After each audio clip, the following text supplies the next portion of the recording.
Good wife. They never say good wife, good life. They always say happy wife, happy life. Happiness is fleeting. Let's go. Let's change it. Good wife, good life. Let's switch it up, bro. You know who might need a good wife, according to the elders, the Nigerian elders, bro. Who needs a good wife? My boy Wale, bro. Wale. Wale, bro. The album dropped. Yes. Everything is a lot. A lot. I was thinking it was everything is nothing for a second. Everything is a lot. Yeah. Well, I can see why you're saying. The album about nothing. Yeah. More about nothing. More about I was okay. He probably should have went with everything is nothing. Not even like I. Oh, that would have been. Oh yeah, that would have been cool to build on that. It's his best album ever. This is my straight face. Sorry. It's crazy that you said that because I came here today to say that Everything a Lot is not Wale's best album. But I've been hearing people say that. Okay, you have been hearing people say. Let's get to it quick then. What is his best album if Everything is a Lot? It's not. Man, you gotta go Ambition. Like, you know what I'm saying? It's like... Ooh, ambitious guy, bro. You love that shit. But no, look, I looked at the discography, though. Yeah. I bought that album, like the actual CD. Facts. It's a great album. It's kind of like his Reasonable Doubt to me. You know what? I'm going to agree with you. The Ambition is the album that I like the most from Wale. Starting off with Don't Hold Your Applause. Yeah. You know. That's still the traditional Wale sound. The Don't Hold Your Applause shit. Some jazzy shit. And Legendary. Hold on one second. As I said, Ty here. You heard that I said shit. But nah, so... Hi. Hello. They say when you start talking the corporate, when you start getting the corporate responses, code switch. It's like, dang, it should be like HR. Facts. Hey, sometimes I be needing that oversight, bro. Just like authority is over us, bro. But yeah, so my boy Wale. Everything is a Lot. So you talking about the Ambition? Yeah. So I still got Ambition up there. Don't Hold Your Applause, Legendary, Lotus Flower Bomb, Ambition. That Way. Yeah, the song Ambition. Sabotage, Miami Nights. Is Ambition the joint that was produced by Toomp? I don't know who produced it. It's a joint on there produced by Toomp. That one. That one. It's towards it back. And so, but this is if it's not, it's close to being his best work. Well, that actually helps me to frame what I have to say. Nigga, where are the bangers? Where is a banger, bro? Wait. Because Ambition got them bangers on there. That's what's going on. So he has amazing records on this album. He has a lot of really, really good records. I admit they're thought out. They're well done. We gonna replay them. But the We thing, gonna party to them. What we gonna do with this record, bro? So this is what I'll say. Mirror on a Benz should not have been the single. And when you say that, I do have to double back to say that Mirror on the Benz hit different after our first interaction with it, bro. I'm fucking with that Mirror. No, it's not bad. It's not bad, but it's not a single. There's better. So, okay. What's the single? You could go, right now, Leon Thomas is Scorching. And that's the Drake sample, Closer to My Dreams. You could go, that'll work. You could go Leon Thomas. I like that joint. That'll work. You could go Fly Away. I believe that's the Pretty Wings. He did sample Pretty Wings. I think that was a cool sample. I love that joint. So those are the two that come to mind. He got into his bag. He had a Ty Dolla $ign record at the end. That probably wouldn't have worked. I think that was Survive. But okay. I'm a hater. Okay, I hate everything. Apparently, because I've been watching our podcast weekly, and I just keep hating on different shit. Okay. Different people, men, women, black people, white people, Democrats, Republicans. I'm all across the board with the hate. Okay. So I'm gonna have to go ahead and interject story time here. Okay. I turned the album on after realizing, this Mirror on the Benz, I was totally wrong about it. I turned the album on after I realized there's no other keystone artist dropping for the rest of the year. Wale might be our last big official legend artist to drop. Okay. Our last community talking point as a rap game. You think? Oh well, it's almost December. It is almost, and you know nothing comes out in December. Yeah. Cole. Fourth quarter used to be a thing though. J. Cole. We talked about. He might as well. He should. He needs to. His name just got brought up By Wale. For that false the call. Are you a false prophet? I don't know. But so I've listened to the first half in the car. Okay. I think that's the best place for this album. The car.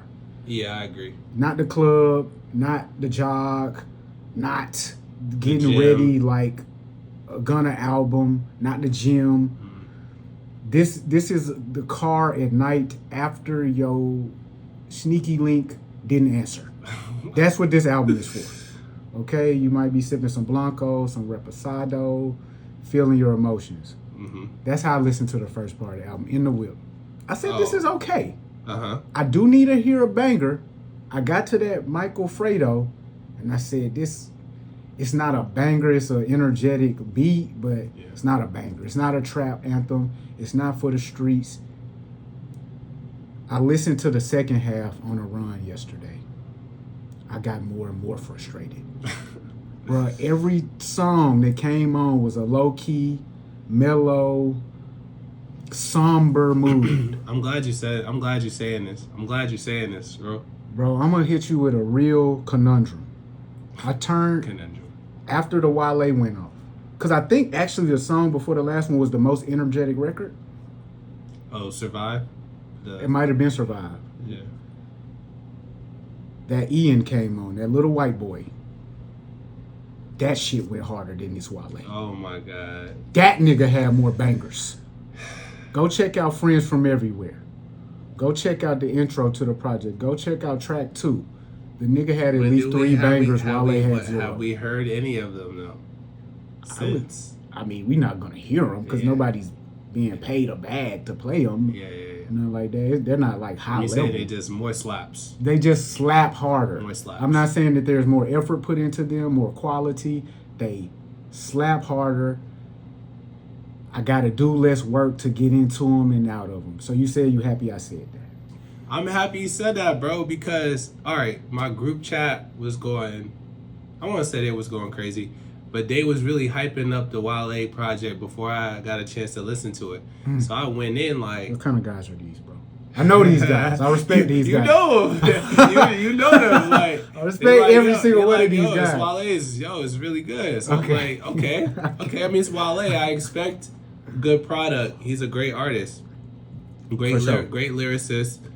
You know, and so my first impression of the album was that it was too mellow. It's just too mellow. It was the whole way through. It's just like one vibe. And yes, he did take a couple turns. Where? Michael Fredo, yeah. And then it's 3 letters. What's that song called? FYV. That's actually my favorite track. Oh, really? It's more Afrobeats-esque, but so he went there, and then he had a country record at the end with Shabuzi.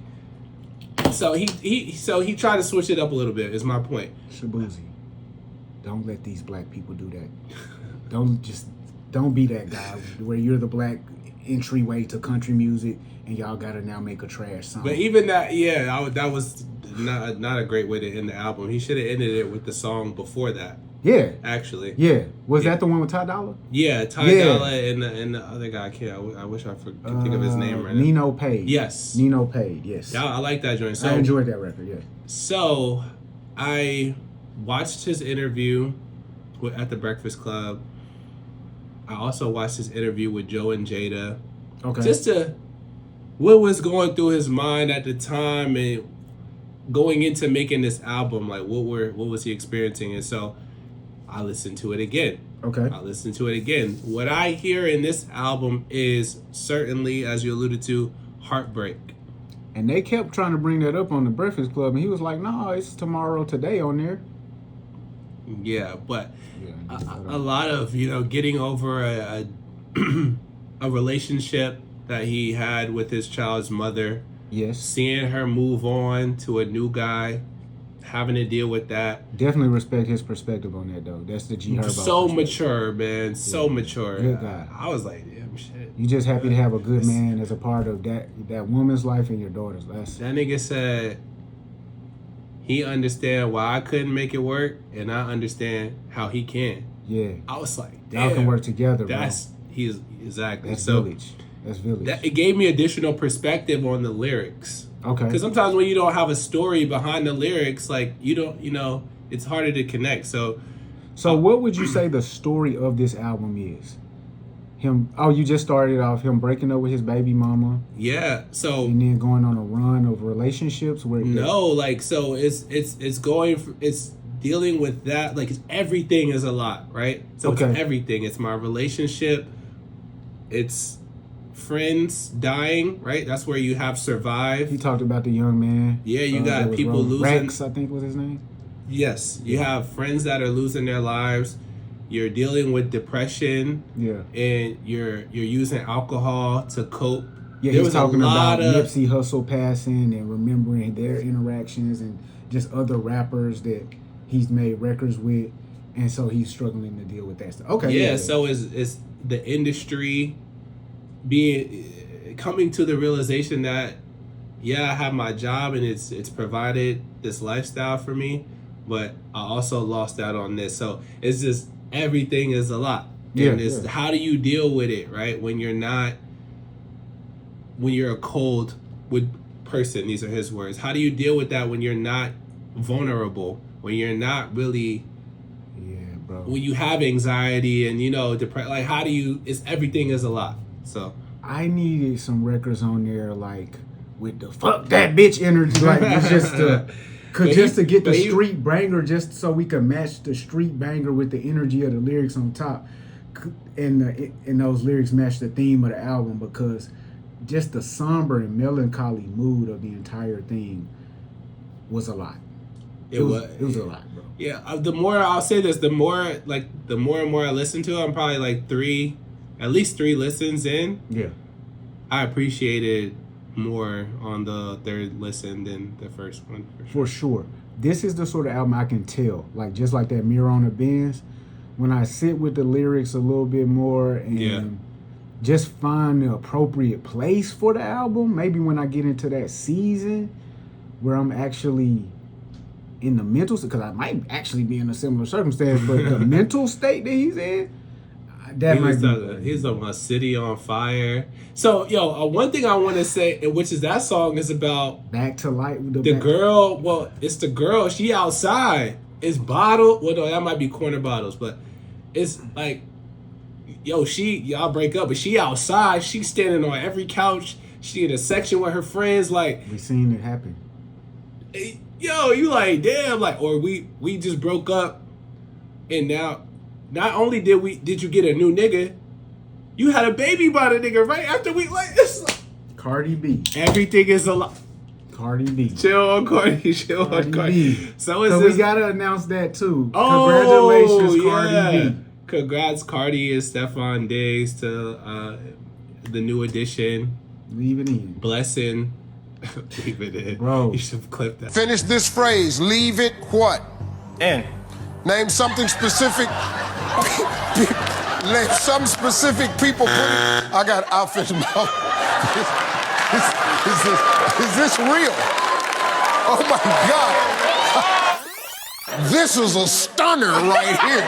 Finish this phrase. Leave it what? All your boys over there saying, and that's your problem.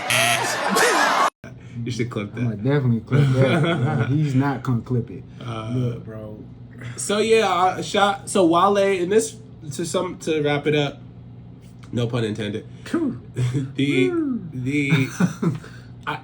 reception that this album is getting is an indicator that when a great artist puts out well, let me say it this way. This is an indicator that when good music comes out, well, sorry, shit. Let me get my thoughts together. This is an indicator that people have gotten so accustomed to subpar music that when they get something substantial, it's like, yo, this is the best album he's ever made. And it's like, no, it's just like nothing that has been coming out is of deep meaning, right? And thought, yeah. So and it's not definitely it's not real, like real, you know. It's the same feeling that they had when Clips dropped, but they just can't say this is the best rap album this year. That's exactly how I feel, and that's exactly how I feel. So they gave him the second best accolade. This is the best album you ever made. Yeah. Which, I mean, that's a beautiful sentiment. I'm glad he's getting this recognition at this point in his career, man. He deserves it, you know. He does deserve it because he's been quiet for a while. Yeah, he was going through label shit and then personal shit. He ain't dropped in 5 years. Let me ask you this: if I told you that they gonna have to start a new genre called R&B rap for niggas like Wale, would you understand what I mean? They're gonna have to start to create another genre for niggas like him. Cause I don't really. I mean, that genre has been around though. He ain't the first nigga. He ain't gonna be the last. No, he's not the first nigga nor the last. There's many niggas in this. What I'm gonna start by saying is that track 1, that was a Drake track. The intro track, I think Drake could spit that exact Conundrum? track. Yeah, Drake could spit that exact track over that exact same beat. Then we see the Closer to My Dream sample later in the album. We hear all the R&B. I like that joint. No bangers. See, Drake